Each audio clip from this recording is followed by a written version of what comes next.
of members of the media here in person this morning. We are very happy for that.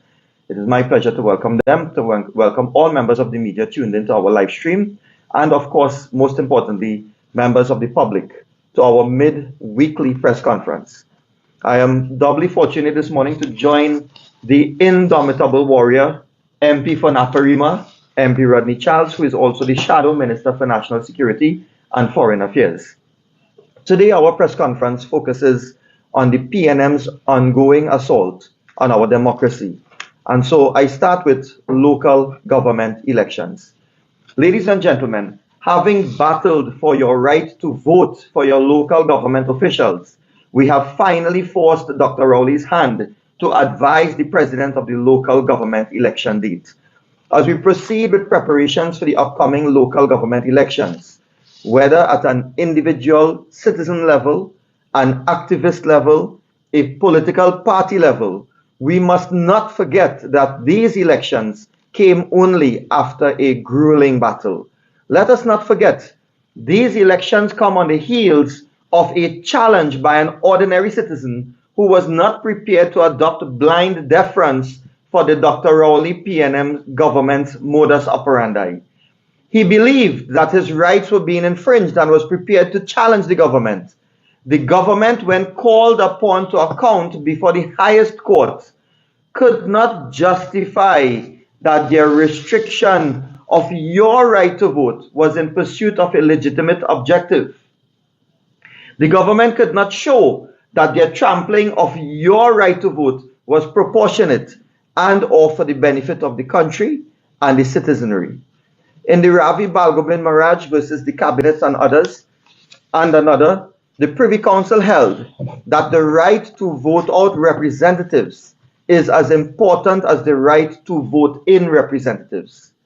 At the end of the period for which they were elected, the electorate has the right to decide whether they wish the incumbent representatives to remain in office, assuming they stand for re-election.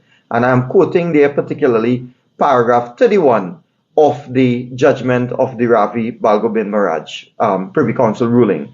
But I go on to paragraph 34 of the ruling, which states, and this is what was the grueling battle, and thankfully we have the Privy Council who gave this guidance for future reference. It should have never been MP Charles that we had to even solicit such an opinion and adjudication from the Privy Council. But having done so, thank God for the Privy Council. And this is what they had to say at paragraph 34 of the ruling. And I quote, "It is inimical to a representative democracy that the representatives are chosen by anyone other than the electorate." I repeat that. It is inimical to a representative democracy that the representatives are chosen by anyone other than the electorate. It went on further, you know.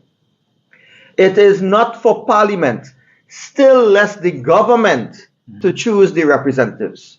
But if the amendments to sections 11 and 12, these were the amendments which the government brought last year, November 2022, the Privy Council said, but if the amendments to sections 11 and 12 are construed to apply to the incumbent councillors and aldermen, the effect will be that they have chosen as representatives for an additional year, not by the electorate, but by the government, which brought the amendments into force while those councillors and aldermen were still in office." We must remember, ladies and gentlemen, and I don't wish to rehash a lot of what we have said in previous press conferences, but we must remember the struggle that led us to this point. Ladies and gentlemen, this moment was not isolated. It did not just happen. It was the end result of a long process of the PNMs encroaching on your rights a bit at a time. This is how democracy is murdered, through small moves, tiny assaults. Then the dagger in the heart is just the coup de grace. By that time, it's already too late. You will recall the Prime Minister intercepting a merit list in relation to the appointment of a police commissioner and the subsequent dismantling of an entire police service commission. You will also recall the Vincent Nelson indemnity affair. Recall this Dr. Rowley-led government launched, and the PNM launched its campaign in 2013 with blatant lies about plots against journalists, which we now call Emailgate in the parliament. So you must recall, we must not forget where we came from and what we had to pass through. So we must therefore remain alert to this PNM government's every action, as the PNM has a history of infringing people's rights. And this now brings me to the question or the issue of independent election observers. Perhaps, ladies and gentlemen, MP Rodney Charles, members of the media, perhaps the most anti-democratic act of Dr. Rowley yet is the failure to accede to international observers. It is unfortunate that the Prime Minister, Dr. Rowley, pretends to misunderstand this request by the opposition. Democracy is more than the feeling of privacy when you go in the voting booths, you know. Democracy is the duty of the Prime Minister to properly consider and comply with the request for election observers. It is not that Dr. Rowley does not know this. He himself asked for and got international observers in 2015. So he knows how this works. The fact that he does not want observers now tells us that the PNM, as always, will play dirty. Ladies and gentlemen, calling for election observers does not equate to an attack on the EBC. I want to repeat that.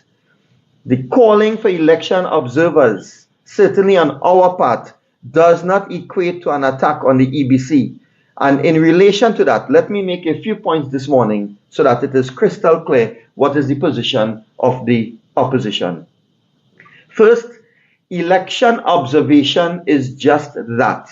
Its purpose is to observe each part of the electoral process, collect and analyze information, and provide a statement on the quality and conduct of the elections. It does not intervene in the process or mitigate election day cheating. What this observer involvement does is to ensure electoral integrity, help restore trust in democracy, and grant the elections legitimacy. This legitimacy is connected to many things you might not think. International investors look to invest in countries with stable political and electoral systems. The Prime Minister must consider what message he is sending to potential international investors when the official opposition of this country has asked for international observers and the PNM administration is denying it. He, Dr. Rowley, is telling the world that Trinidad and Tobago is fast becoming a totalitarian state and does not promote any perception of free and fair elections. And at this juncture, I say this in passing, but it is very pertinent and critically important that we dropped in our ranking in the World Rule of Law Index. That cannot be underscored enough. We had dropped in ranking in the 2021 to 2022 report. We dropped to 63, and now we have dropped a further 4 ranks, going down to 67 in the latest report. And so that is something that I must underscore. And the reason for us dropping in that ranking is because the government of the day is intent on failing to adhere to the rule of law. And there are different factors which they use as indicators to measure this rule of law and to codify the index itself. And we are now at a lower rank, having dropped a further 4 places. And now we are ranked 67, and we have, other countries ahead of us who, countries which have had, civil unrest in the last 2 decades, and their governance is left wanting. And here we are in Trinidad and Tobago, and we are less than some of those countries. So I leave that for now because I have mentioned that in a previous press conference. But I move on quickly to what does this local government elections means for the country? And I think this is where citizens want to hear us this morning. What is the position now that Dr. Rowley has called or advised of the date that the president will have to mandate in August? what does this local government elections mean for the country? Now, on Monday, I want to make this clear. The Honorable Leader of the Opposition, Mrs. Prasad Bisesa, said, and I quote, this local government election is not about local government reform as is being portrayed by the PNM, but it is about standing your ground. I want to say today, I repeat that statement. I support that statement. You see, ladies and gentlemen, the PNM stock record titled Local Government Reform and their boasts in Parliament are a mere facade for their latest trick to betray our people once again. I want to remind the population that Prime Minister Rowley and his cabinet came to the Parliament in November 2022 and passed laws under the disguise of local government reform. They stated then that the law would not apply to existing local government officials, councillors, and other officials, but would only apply to future office holders. That was November 2022. Following that, the Rowley-led government then unlawfully postponed the local government elections, saying that the law permitted them to do so. But in the meantime, the functions of local government have all but ceased, at least in the UNC areas. So this is really something that we must not lose sight of. So it is really a distraction on the part of the PNM when they keep singing that stock record, playing that stock record, local government reform. Now, almost every day, we have media reports of protests taking place throughout the country over bad roads. We understand, we understand that all of our resources cannot be channeled to all of the roads all of the time. But what we don't understand is that you ignored all of the roads for the past 7 to 8 years, allowed them to fall into a state of disrepair, and now you as a government coming to say that local government reform will fix everything. Ladies and gentlemen, do not fall for that pandering. Do not fall for, and to quote this often quoted phrase by Dr. Rowley himself, don't fall for that hogwash. Similarly, in the case of drainage, the PNM did nothing during successive dry seasons and now blame the rainy season for their incompetence. Climate change is not the problem. The problem is that there is too much PNM's incompetence. If we are to elevate the PNM's campaign argument of this local government reform, or that they will be banding, time and again, what they are really saying, ladies and gentlemen, is that they want you to believe that they, the PNM, can reform themselves in such a way so as to eliminate their own incompetence. So you be a judge of that. This whole track record there that they keep quoting, which is non-existent, this attachment, this latching on to local government reform at every juncture, is they coming to you to say, listen, we couldn't get it done before, but they don't want to say it's their incompetence. They are begging you to give them a chance under the disguise of local government reform. They have been incompetent, and no reform at this stage is going to get rid of that. So I say to you, judge carefully. We say that the Dr. Rowley-led regime has no boundaries when it comes to their incompetence. So what do? My message this morning, local government elections date has been set. Send a signal. This upcoming local government election gives the people of Trinidad and Tobago the opportunities to stand their ground against the Rowley's PNM regime. This regime, which has taken the people for granted, neglected them, and ignored them for too long. This election is about standing up against executive overreach and Prime Minister Rowley's bullying tactics. And as I say that, there is, you have several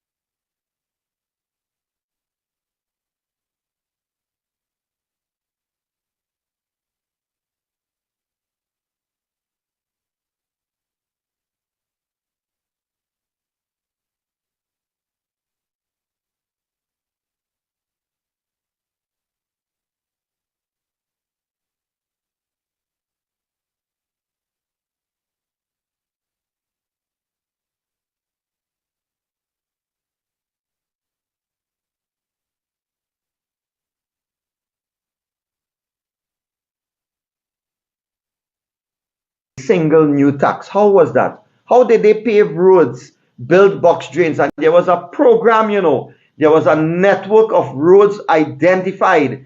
And had that continued, you would have seen roads throughout this entire country, whether PNM or whether UNC, paved, maintained, infrastructurally sound. So how did we pave roads, build drains, and clean water courses for 5 years without property taxes? The answer is simple. The UNC is competent, and we know how to get the job done. And that is something to factor in this local government elections. Unlike the PNM, ladies and gentlemen, which has managed to sink the economy, the UNC has been able to grow it and achieve results. We have a track record for doing that. We did not crash the energy sector. We prioritized the people over politics, something the PNM is not prepared to do. So while Dr. Rowley insists that property taxes won't affect citizens, the truth is that he doesn't know what he's talking about. He claims that property taxes will only cost as much as a dinner mint or 2 dinner mints, whatever it may be, which costs $3. And Charles, you and I know, we all know, and ladies and gentlemen, that 2 dinner mints will cost a maximum of 50 cents each. Now that is the roadside price, right? The retail price in the normal shops, and probably not the price on Dr. Rowley's golf course. This simply proves that Prime Minister Dr. Rowley is out of touch with reality. And I want to make reference now to another phrase that I have heard recently by Dr. Rowley's government. They say you need cash to care. So they need your cash. They want your money through property tax. They want to levy that on you, get your money for them to be able to show that they care about you. That is what they say in cash to care.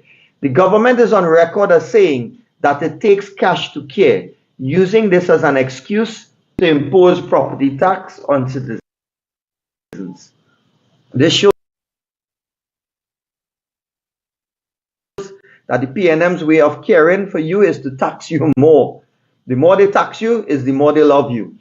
In the past few days, government has been boasting about how much money they give to regional corporations, but in reality, there have been significant cuts. The property tax isn't going to local corporations as promised. Have they promised? Have they said with absolute certainty, in case you were closing your fridge door and you don't hear it, have they said it with absolute certainty that the money which traditionally through taxes goes into the consolidated fund, have they said that it is now going to be given directly into a resource, into a pool that the corporations will have direct access to it? You see, what happens is that the way they are going to levy these taxes, and in the absence of any kind of absolute assurance, it means that the government decides how much monies will still get released to the different corporations. And historically, they have shown financial discrimination against UNC-controlled corporations.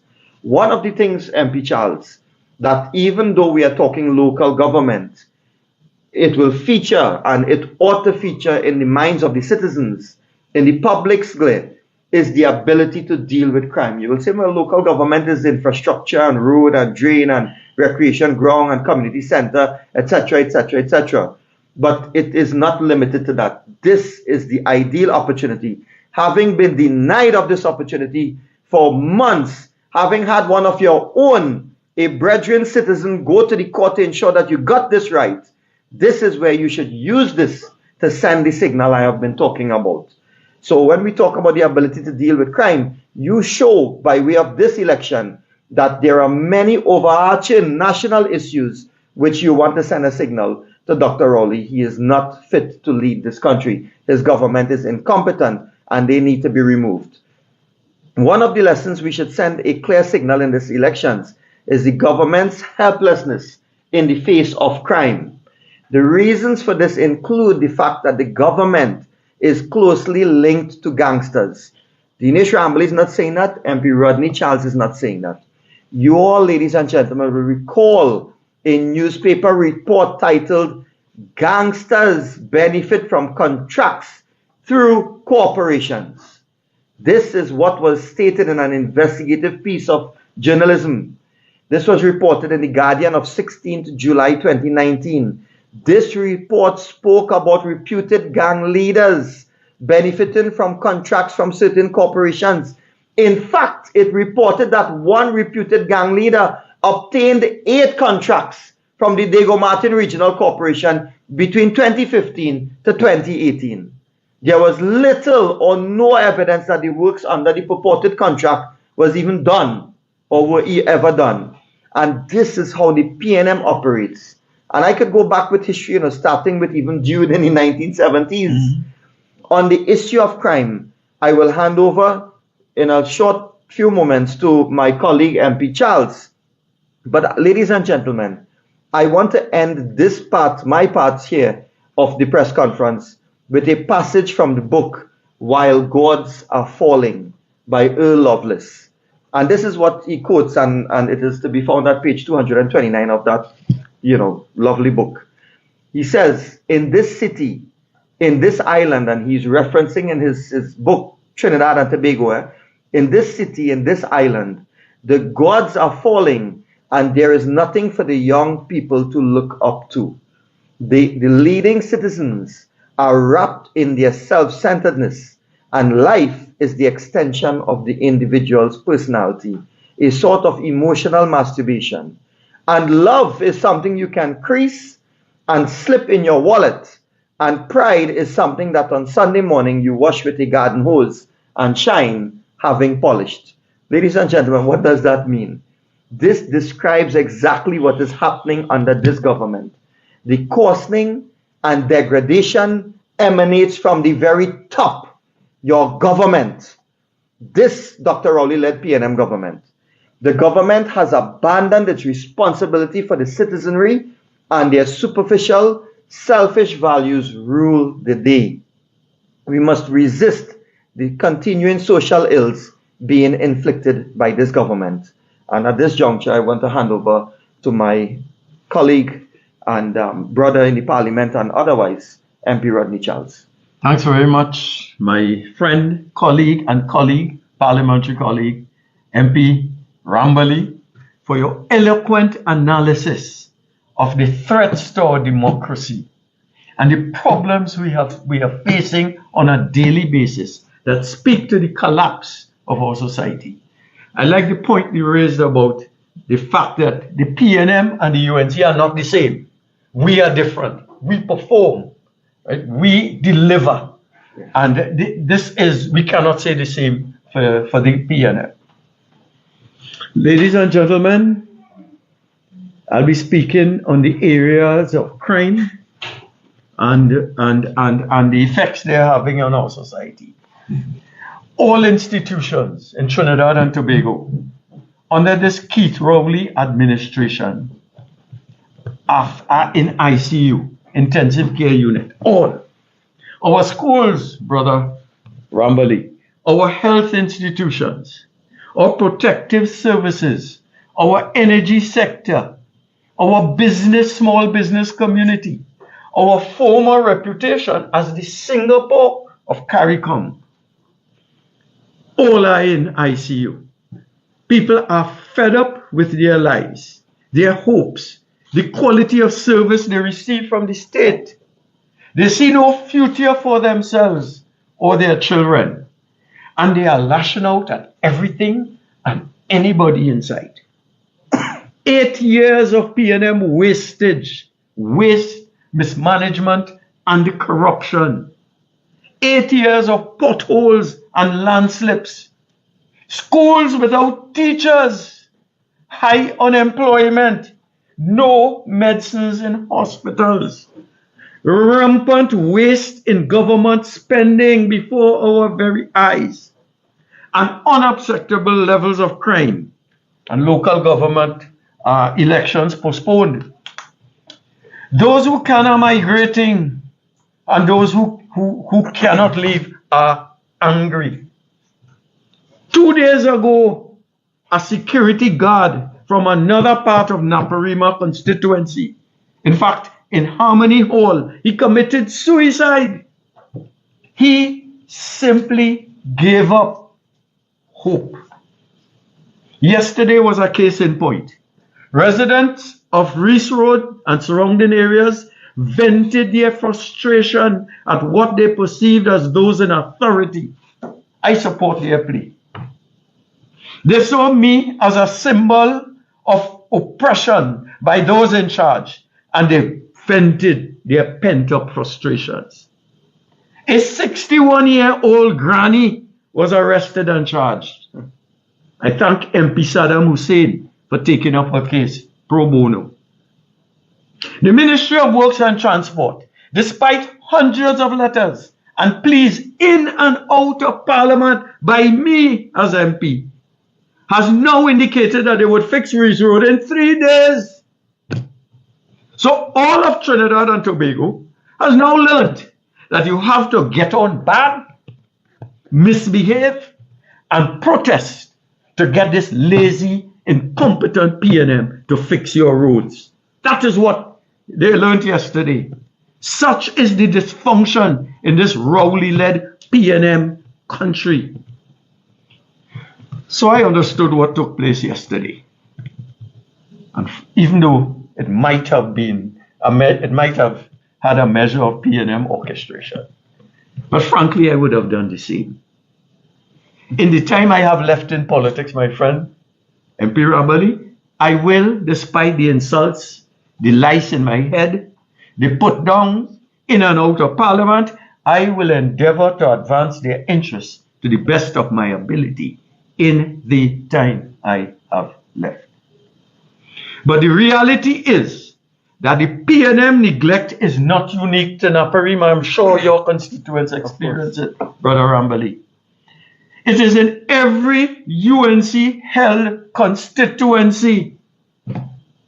Trinidad and Tobago, let's face it, geographic discrimination is part and parcel of PNM governance.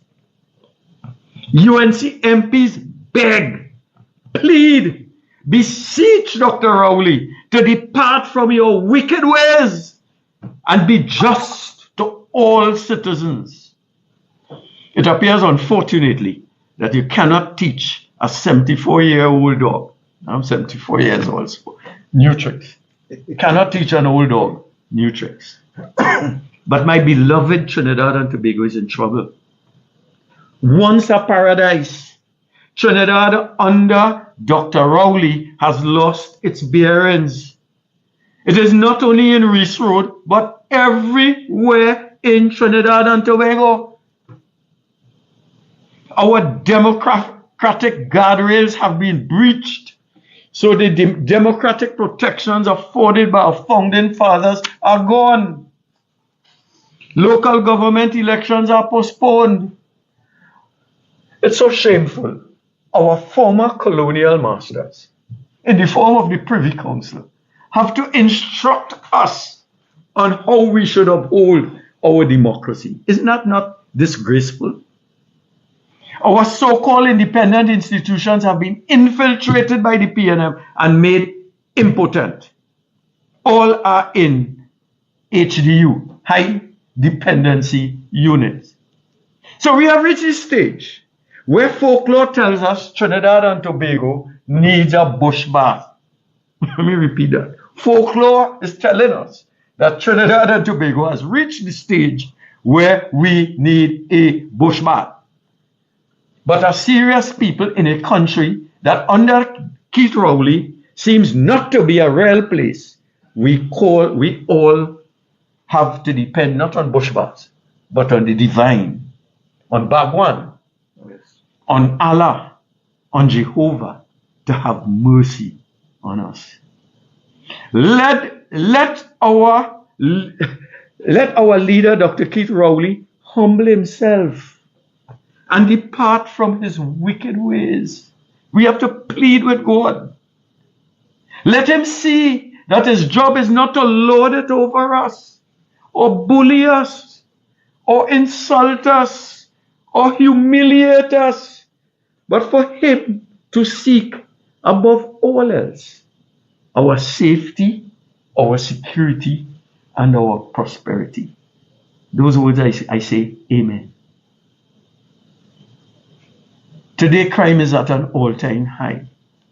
Nearly all of us, all 1.4 million of us, have been impacted directly or indirectly by crime.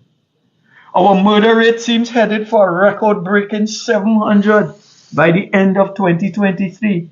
Car thefts, home invasions, missing persons, truancy in schools, predial larceny are all part of the out-of-control crime situation. Commissioner of Police Earl Christopher gave the country until June to witness a reduction in the murder rate. June is upon us. Today is the June 7th. The 7th? Yes, the 7th. June is upon us, and we are yet to see this aspirational reduction. She has fallen short, and citizens of Trinidad and Tobago continue to pay the price. What is most frightening is the fact that neither the Prime Minister, the Minister of National Security, nor any of the heads of our protective services have a plan to assure us that things can get better.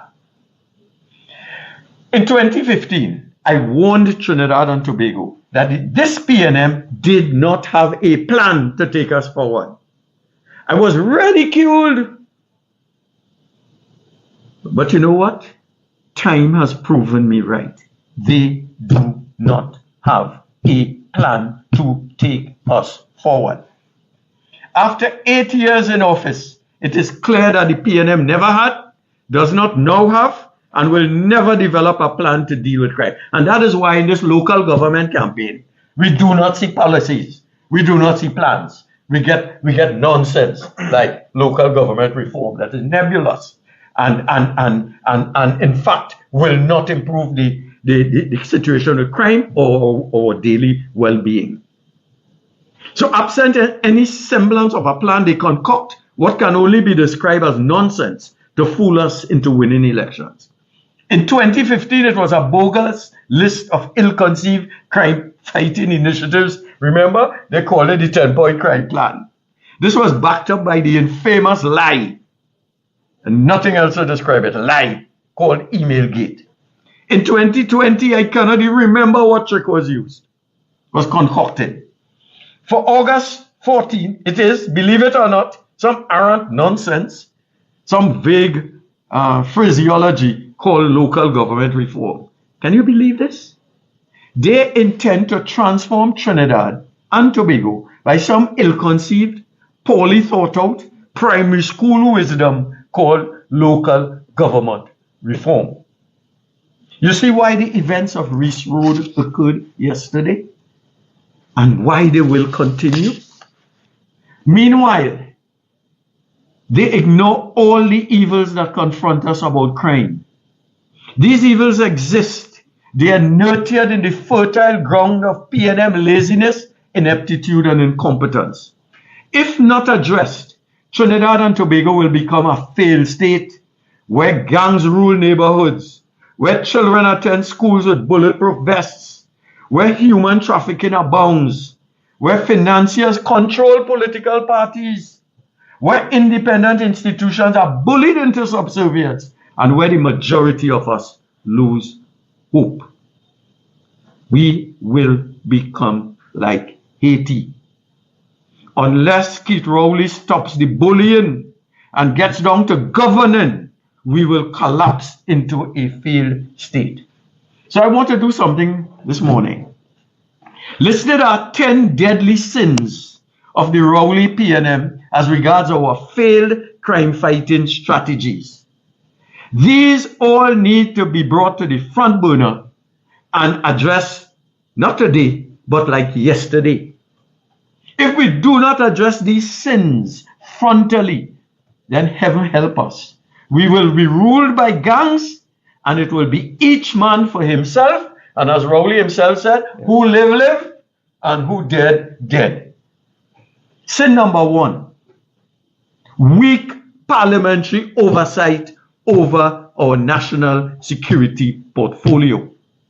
You cannot have a parliamentary joint select committee on national security chaired by a PNMite of highest standing and expect proper oversight. You just cannot.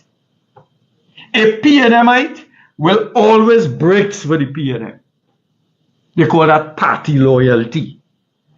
They will always break to the PNM and Dr. Keith Rowley. And by the same token, the Speaker of the House must be a creature of the House, having been elected by 3/5 of the sitting MPs. Instead, the Speaker is in reality a beneficiary of patronage of the executive. Absent proper parliamentary oversight, it is governmental chaos. Sin number 2. Our independent institutions must be allowed to function independently. As it stands, all our independent institutions are either bought out, bullied into submission, or neutered by the Rowley-led executive. In these circumstances, they cannot fill their functions to help us with crime. We have the members of the Fourth Estate here with us. Fourth Estate is dependent on state advertising. The IRO has been neutered. Our trade unions function in name only, meekly accepting a 4% offer. The Law Association of Trinidad and Tobago has lost its sting. Sorry, my friend, legal senior. Has lost its sting. Calypsonians vie with each other to sing the high praises of Dr. Rowley. Go to semi-finals in Skinner Park. It is disgusting to listen to Calypsonians. Commissioner of Police Erla Christopher is wholly dependent on Dr. Rowley's goodwill for job extensions. The president, who appoints independent senators and service commission boards, including the EBC, we are informed, no longer preaches the gospel of PNM orthodoxy. She's now born again independent. In this regard, let it be known that the UNC has nothing against the CCJ, as they call it, Caribbean Court of Justice. We have nothing against them. What we are most scared about is the well-practiced PNM ability over time to infiltrate, weaken, and control all independent institutions. Can the CCJ, in the fullness of time, withstand the fulsome aggression of a Prime Minister like Dr. Keith Rowley? That is the question, and that's the concern we have. Sin number 3, our schools are failing us with unacceptable dropout rates, leading to inexorably high increases in crime. Our schools are failing us. There exists a dropout rate that Dr. Gopi Singh has spoken about, and Anita Haynes has spoken about, MP Haynes. Our dropout rate will produce graduates unfit for life for the workplace.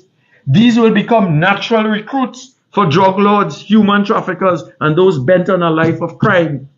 Our school curricula must immediately be revised and make relevant to the needs of society and our students.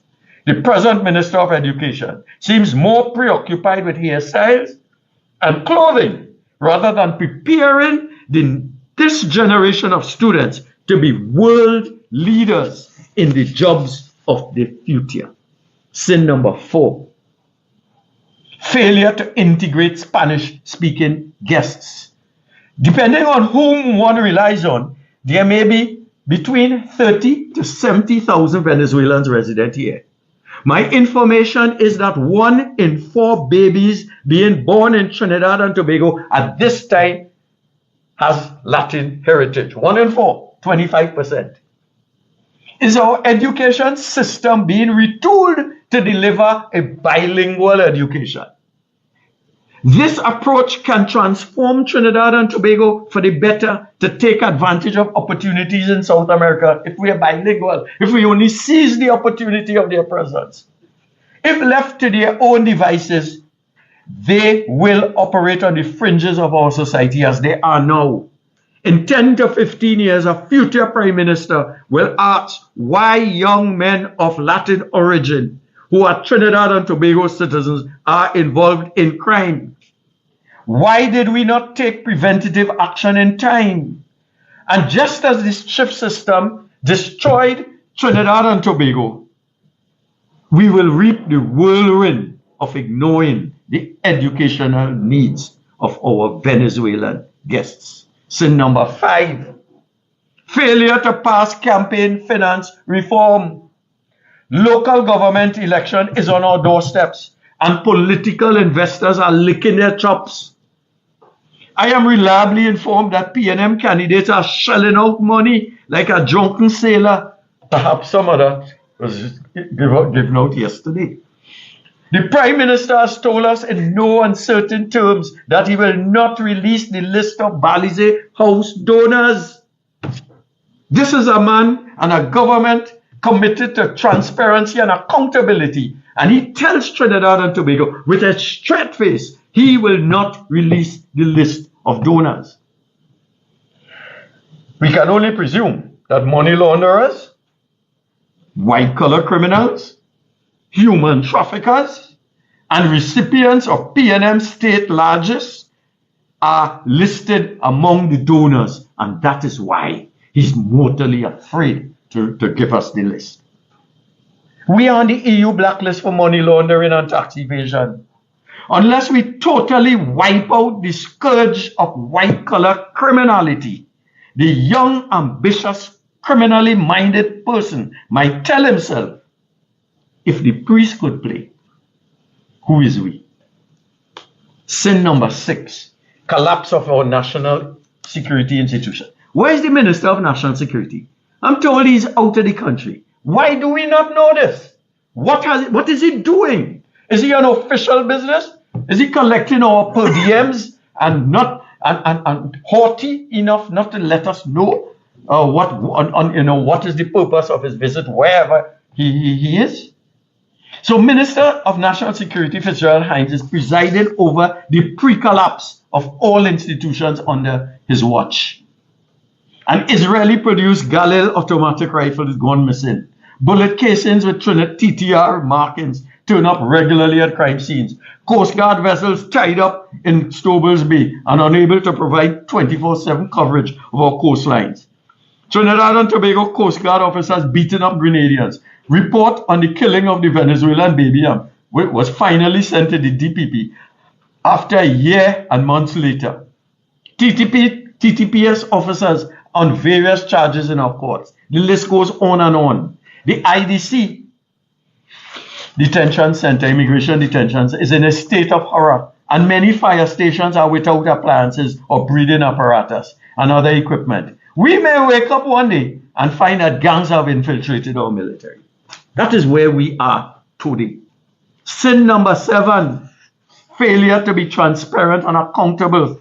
It is a burning shame that our Prime Minister, as head of the National Security Council, appears not interested in, unable to find out, or sworn to a code of secrecy on the senior officer who gave instructions to facilitate the unlawful abduction of a Trinidad and Tobago citizen from Barbados. Trinidad and Tobago, our Prime Minister, does not know, has not, and if he knows, he has not told us. He hasn't seen it fit to tell us. Sin number 8, failure to diversify our economy and provide jobs for our youth. Dr. Keith Rowley has lulled us into a belief that there is no connection between high unemployment, income inequality, rising poverty, and crime. It is manifestly apparent that this economy is unable to provide well-paying jobs for those who need them. Common sense tells us that the devil finds work for idle hands. No foreign direct investment has become a reality since 2015. Over 50,000 citizens have lost their jobs. Many are underemployed. Unless this country can produce well-paying, sustainable jobs in record numbers, the pervasiveness of crime will be a reality. And that is why we say to elect a UNC administrator. We are different from the PNM. The PNM loses jobs. We have a record of creating 50,000 jobs. They increase taxes. And my friend MP Rambally made the point, they cannot love you if they do not have your money, your tax. We created 50,000 jobs and we never increased taxes during the 5 years we were in administration. Sin number 9, inability to prioritize crime prevention and crime rehabilitation. Over 85% of national security budget is on crime suppression. More cars, more guns, more prisons, more CCTV, more body cams, more municipal police, more guns. It's crime suppression. Yet Trinidad and Tobago has more persons incarcerated per capita than 2/3 of the world's countries. We have more persons in prison per capita than countries like Iran, countries like Syria, countries like that are in war, Afghanistan. We spend more on crime suppression and the crime situation worsens. So we have to increase expenditure significantly on well-structured police youth clubs. Not having numbers, it is having a curriculum. It is having resources so that people can see a worthwhile use of their time while they're in police youth clubs. Cadets, 4-H clubs, junior cooperatives, and Vision on Mission Boy Scouts. I understand, and I stand to be corrected. The budget for Boy Scouts is $41,000 per year. That is disgraceful. It is absolutely necessary to fill the gaps resulting from poor parenting, fathers in prison, the pervasiveness of drugs, and the attractiveness of gangs. And lastly, sin 10, wanton, shameless, public wastage of funds. I call the 2-day symposium, which they spent $3.8 million, a colossal waste of time and money. They could have used that money to fix Reach Road. Yes. You cannot waste $3.4 million on a 2-day seminar on crime as a public health emergency, and taxpayers question why pay tax to facilitate such wastage. How could $500,000 be spent on media advertising? 2 days. Could that money not be better spent to buy drugs or fix potholes? Why give Alwari's family 1.6 every month? Every single month. When in a post-COVID world, businesses the world over are selling off offices, headquarters, and instituting work from home policies. Oh Lord. This government's wastage and profligacy defies logic and encourages a culture of misspending, thieving, and skullduggery. Unless the government sets the tone and encourages a value for money, modus operandi, crime, grease hand, and kickbacks will continue to be the norm, and we can look forward to many more Reach Roads in future. Thank you. Hand you over to. I thank you, MP Charles, for that comprehensive overview of exactly the failures of this incompetent Dr. Rowley-led PNM government. And we are seeing more and more citizens day by day. We are seeing an exponential increase in the amount of persons in the population who are suffering. They're becoming angry, and this anger is, revealing itself into some, bold sort of demonstration, protests. And well, unfortunately, we have a situation where the police service themselves are not acting in a proportionate manner, appreciating that people have a right to demonstrate versus what really should be and classified as a breach of the peace. So you're having criminals running free, and you're not taking, proportionate responses. You're not being aggressive enough to curb crime. You're not being aggressive enough to curb home invasions. You're not being aggressive enough in treating with the heinous crimes, the homicides.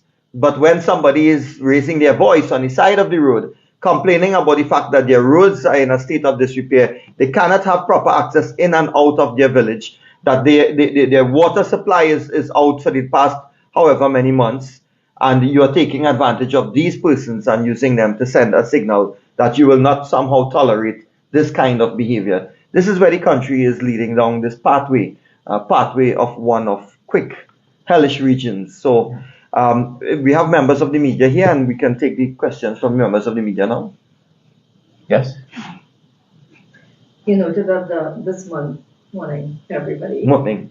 It was a first initial deadline for the police commissioner's attainment of a target. What sort of grade would you give at this point, having regard to all the issues you've noted here and crime being one of the country's top problems, if not the country's top problem? What sort of grade would you give Commissioner at this point in terms of attaining that target? Yeah, I would hesitate at this stage to give a grade, except to say that when you look at all the indices of performance, whether it's the murder rate, whether it is home invasions, whether it is car thefts, whether it is, as Dr. Rowley said, judge the government by how you feel, I would have to say that she is not very successful at this time. Minister Hines recently said the police were improving the home invasion rate of dealing with culprits and so forth. You agree with that? You seeing signs? I believe nothing that Minister Hines tells us. His comments are not data driven, nor are they on how we feel. I could tell you that I take all steps, whether to protect my home, whether it's blink, whether it is a high fence, whether it is a CCTV, whether it is a number of things which I won't disclose here. But I do not feel safe in my home. When I sleep at night, I put a thing by the door so that nobody could break in. And I have, if I walk around the house, I call my family, my sisters, my brothers, my children, and tell them if they do not hear from me in an hour, then call the police. Such is the fear that I have with respect to the comment about a reduction in home invasions. I do not feel it. Well, what I want to add to MP Charles' statement is that, and I use my constituency now, Chaguanas West in particular, what we have observed is that the initiatives of MPs, I know you have been involved in some yourself, the initiatives of the MPs and other public officials in having community meetings, some of which are in partnership with the police. I say some of which because I could talk about Chaguanas West. Whilst we have reached out, not all have been reciprocated with the police from the area coming out. But we have certainly attempted on our part to work together with the police service. I think it is these community initiatives in getting the community together. You have now community watch groups, neighborhood watch groups. You do have some attempts being made. I want to be fair to the police service itself. You have attempts being made where they are working together with these watch groups. I want to point out in particular that I know Felicity is one of those places where, and I think Guardian Media did some extensive coverage of this neighborhood watch group where you have persons who are volunteers from the community going out there night after night, and they are somehow being able to curb the elements, the criminal elements, because they now operate with, I don't want to disclose all what they operate with, but they operate with their own individual devices. What they do is they cordon off certain areas. They have a collection from the neighborhood who can afford, and these people contribute to purchasing fuel and all of these things that these volunteers utilize, obviously, to curb some of their expenses. They are working with the police, the Central Division Police, and I think that has assisted in curbing crime in the area. So if there is any kind of, we don't have any data from the police service, nor do we have any empirically driven report being laid by the Minister of National Security. What I am utilizing here to say that if at all there is a curb, it is because the people themselves are now investing in their, as MP Charles said, in their own security. And I will support that comment in respect of the police from the Southern Division. In fairness to them, they have held a number of meetings in Naparima constituency. One was held yesterday, I think in Ivory Village, in which they genuinely seek to reach out and work with the community via watch groups in order to put a dent in the home invasions and whatnot. So if there's any reduction based on the data, I support my colleague in terms of the experience we have in the Southern Division. And I think to Ms. Alexander, let me just make this abundantly clear for the population. We are sometimes accused of playing politics with crime. Very far from.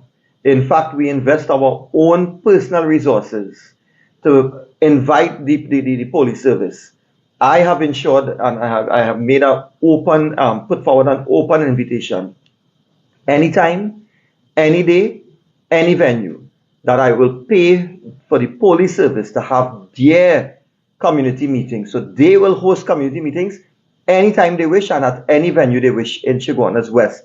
And I will fund all of the resources out of my own pocket, which I have done before, but I'm prepared to do it. And this is something that extends on our side in the opposition. So we are prepared to work with them. We pay for the PA system if it needs be. We pay for water, little refreshment when people come there. You name it, we will do it. So this is our contribution to working with the police service. So I think that sometimes when we see some of the comments or reports being made that the opposition is quite contented with this increasing crime, it is not so. And a lot of the community initiatives we have been attempting in that regard, attempting to fund things like what you call it, the horns, the compressor horns and stuff. Those are things that we are trying to somehow subsidize so that people can have this in their homes. And so there are a lot of things we could point to, but I don't think it is fair to say that we are somehow happy about the situation. Far from. What we are not happy about is the government's incompetence and their inability to try and get this crime under control. What then would you say is the major issue? You said that people should look at national issues. What would be the major national issue in this campaign for the UFC? If the government is campaigning on local government reform? I think people... The top issue. Yeah, the top issue that people should focus on is their quality of life. What quality of life are you enjoying in Trinidad and Tobago today? It is not something that we are of the view, it is not something that has been sprung on you overnight because we had a, God forbid, but we haven't had a major hurricane yesterday or last week that has flooded out everybody and destroyed and hammered people's homes. We have been fortunate we haven't had those things. What we have had, however, is an incompetence, an inability, a lack of political will on the part of the government to get down to work. Since 2015 till now, there has been a total mishandling of the national security apparatus. In fact, they have whittled it down. And what the police service is working with is a lack of resources where it should be prioritized. Let's take, for example, let me deal with this point, local government first. So this is the campaign. So what people have to ask themselves, why you can't go out as you did before, right? The government was fortunate.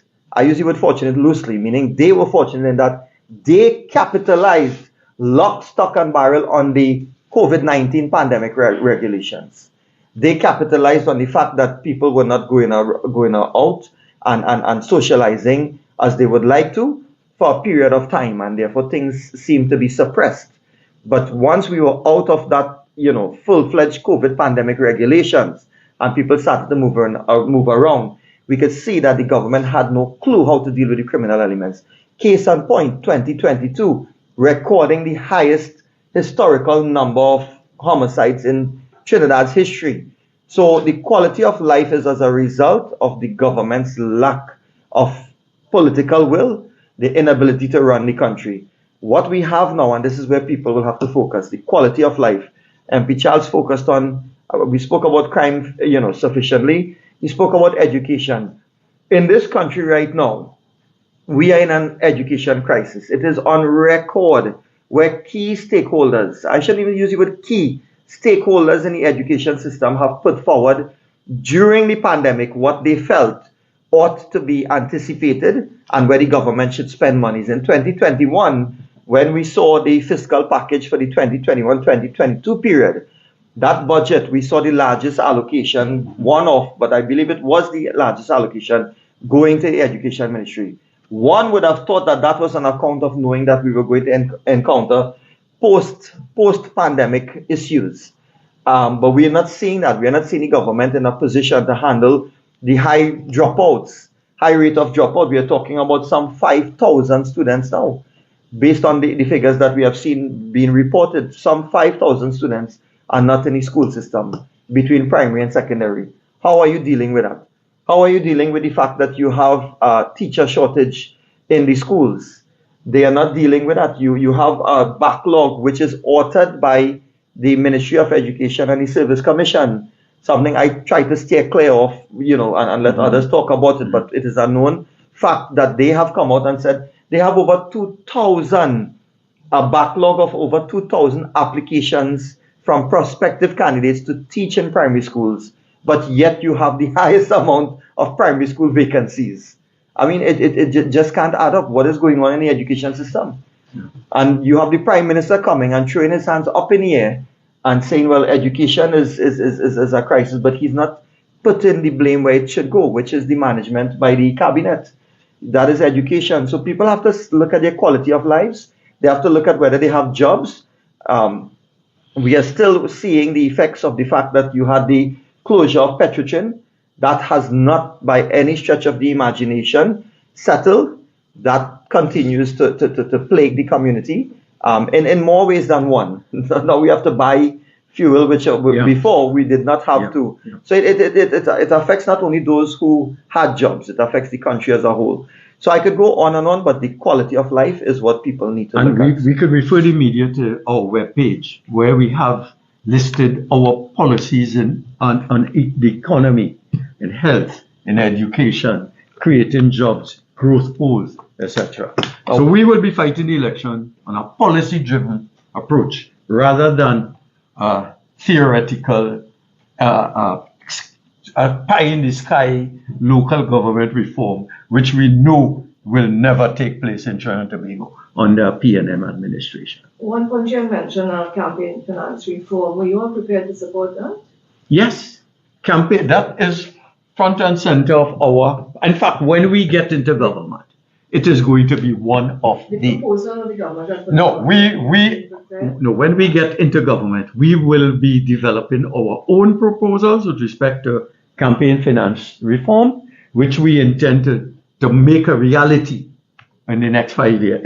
In the next 5 years, because unless we do that, political investors will control spending and choose the priorities of government, etc.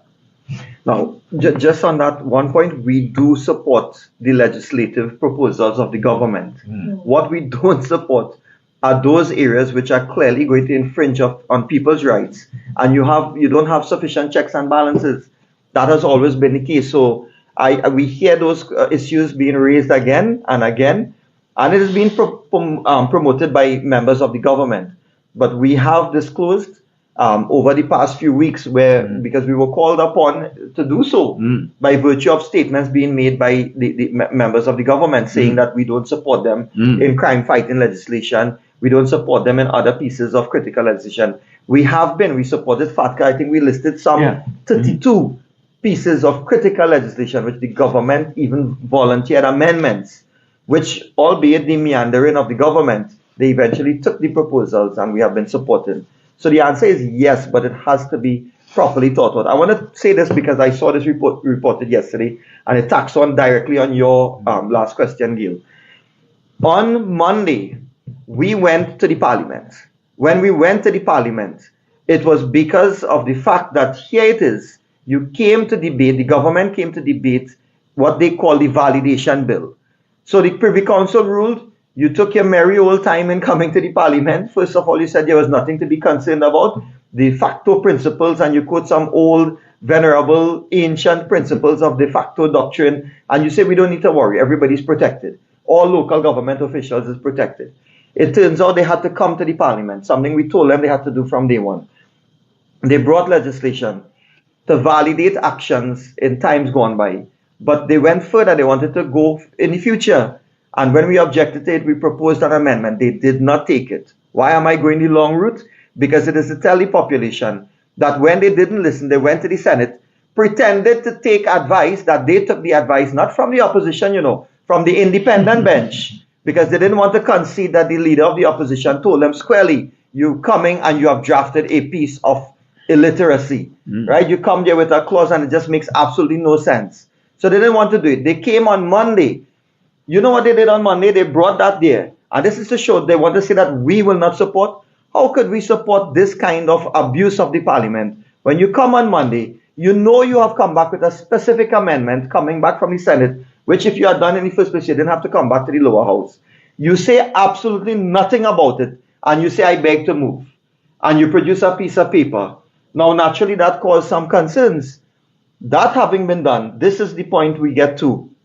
The Attorney General now and the government, in order to show that they had a parliamentary agenda, they had legislative business to conduct in the House.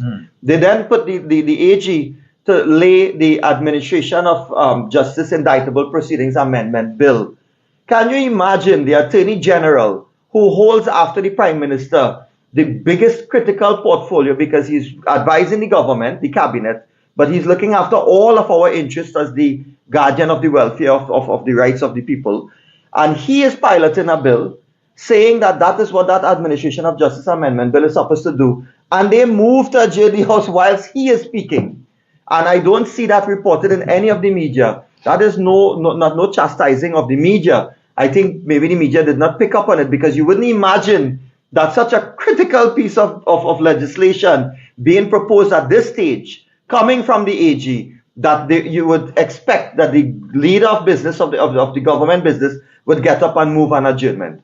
And what is the point of all of that? It shows that they say and they do things just to deflect attention, to mamagai the population, but they are not serious about getting down to business. That Administration of Justice Bill, we will have our say on it, but to point out that in the last couple of weeks, what the Attorney General is telling the population, and I see it being promoted very much in the media, about, indictable, preliminary inquiries being abolished, and these new proceedings will take over. The Attorney General is speaking to something which really was conceptualized and was implemented in 2011, 2012 by the UNC-led partnership government. That is number one. So it's not something new he is now doing. He didn't announce that. Number two, what the Attorney General has neglected to mention when he moved that piece of legislation, it is critical, mind you, but this is what they do, is a hodgepodge or is a ragbag of legislative uncertainty that they bring to the parliament. What he didn't say was that just a week or two ago, he couldn't answer in the Senate when questioned what is the state of the DPP's office in terms of being staffed properly. So you're going to move away from preliminary inquiries into a purely paper committal-based system. But the people who will now be the custodians of that kind of process is the DPP's office. But he has nothing to say about the DPP's office and the shortage. He couldn't answer it. These are the things that I want the population to understand. When you see we are ranking the lowest in the region in terms of administration of justice, criminal justice, again, going back to the World Justice Rule of Law Index, we are ranking almost second to last in the region when it comes to the administration of criminal justice. So coming back to your bill, or you say campaign finance, yeah, conceptually, yes. But legislatively, the uncertainty is going to be anathemic, is going to be something that is the antithesis to the accountability we want. So we will not just support for supporting's sake. People have to understand as opposition, we support in a positive way. Even when we oppose in a positive way. It is not that we are being obstructionist. We have one question coming in online.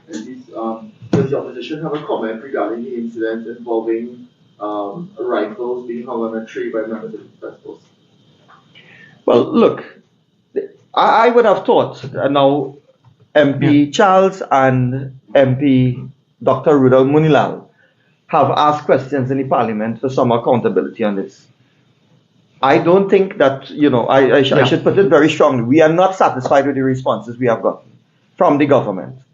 Is in asking those questions, then we realize, well, wait a minute, the Minister of National Security is out of the country. Yeah. We didn't know that before. But that whole issue, we have seen where we have complained, we have asked for accountability. What are you doing to give the assurance that Defense Force ammunition is not going to end up in the hands of the criminals? Now you have a high-tech assault-powered rifle going missing.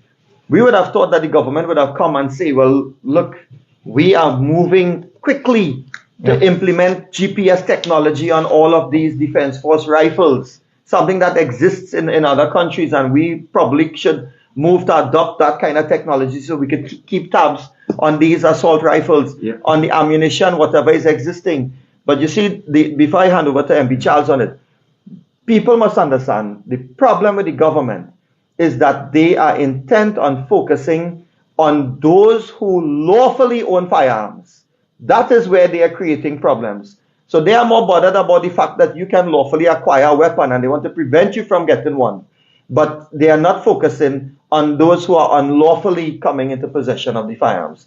And that is a fundamental problem that the misunderstanding of the government, and they need to understand that they can do much more. That rifle in question, to whosoever the reporter has asked, government should come and explain. The last time we heard the police commissioner give or reference a proper explanation was when she gave, apparently she gave a total, proper oral comprehensive briefing to the Minister of National Security on the Brent Thomas issue. That is the last time I heard the Commissioner of Police was doing some kind of, administrative police work within the national security apparatus. Yeah.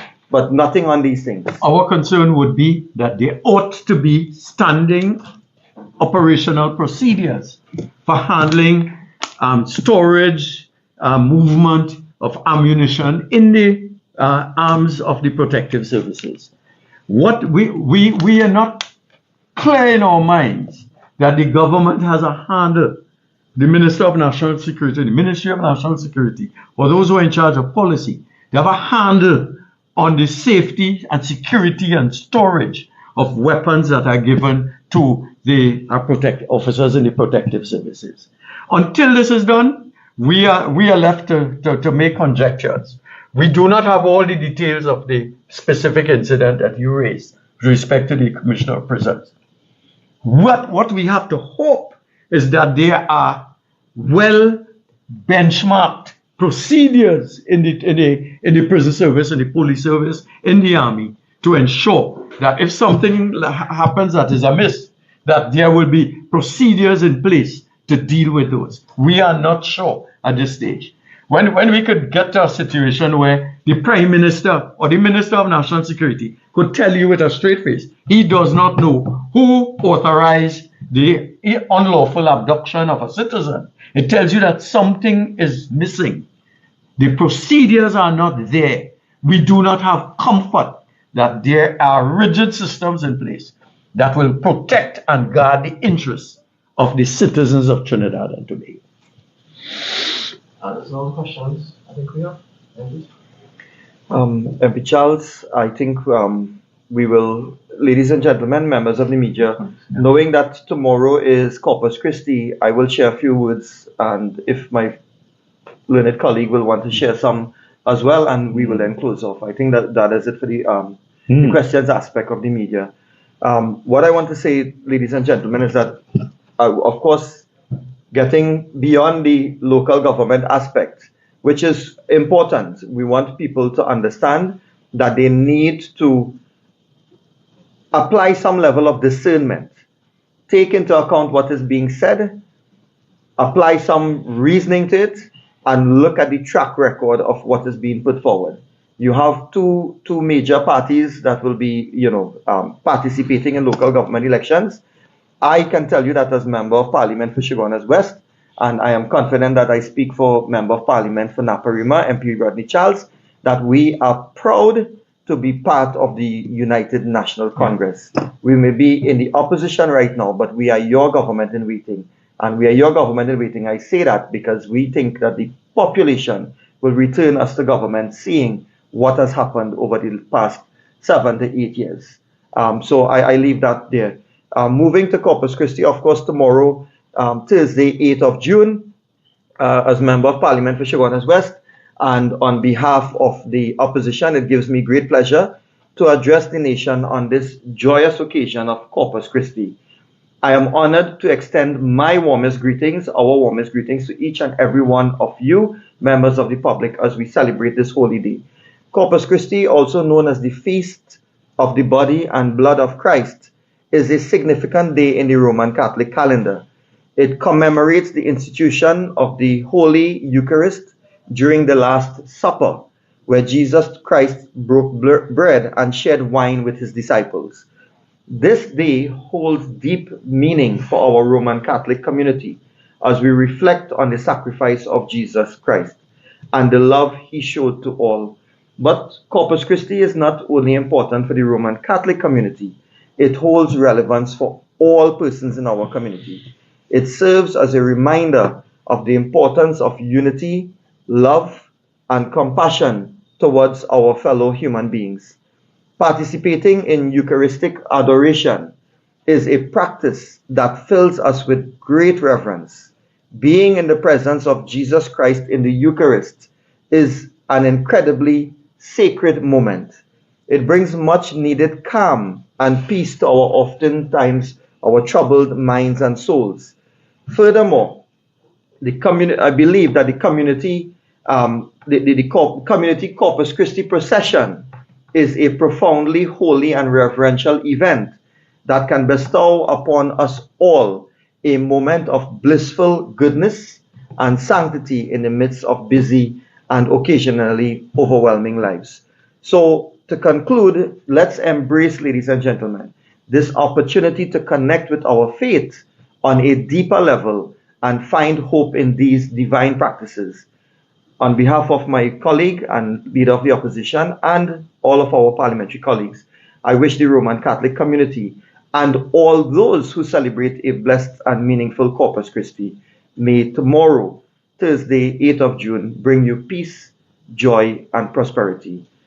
MP Charles? No, well, Corpus Christi is the festival celebrating, spiritual festival celebrating the body of Christ. And it is part of the French Creole influence in Trinidad and Tobago. They brought Catholicism, and they were so powerful at the time that they insisted on a holiday to speak to their body, their belief. It's called transubstantiation and consubstantiation. That the body of Christ, the communion, the bread becomes the body of Christ. It is not a representation, which was one of the issues in the Reformation with Zwingli and Calvin and those fellows. Nevertheless, it speaks to the spirituality that our French citizens after the French Revolution and the cedula of population who came to Trinidad, they have infused all that and enriched Trinidad and Tobago. It is for us as a cosmopolitan society to draw on our Hinduism, our Christianity, our Islamism, and our Orisha, all the spiritual blessings of the whole world in these 2,000 square feet of our land. So we join with our thing. And the last point I'd like to make is to tell citizens of Trinidad and Tobago, and those from Naparima in particular, elections have consequences, that the right to vote was something that our ancestors fought for. The universal suffrage, they fought for to get that. If you do not exercise it, or if you exercise it in a manner that doesn't speak to your interests, then understand that you cannot continue to elect the PNM and hold the UNC accountable. All we say is that there are differences in policy, differences in performance, and differences in the quality of life that you enjoy under our different administrations. It is for you to understand the difference. Do not get chained up, but vote and act always in the interest of yourself and of your children. Thank you. So thank you, members of the media. Thank you, ladies and gentlemen. Thank you, MP Charles. Happy Corpus Christi.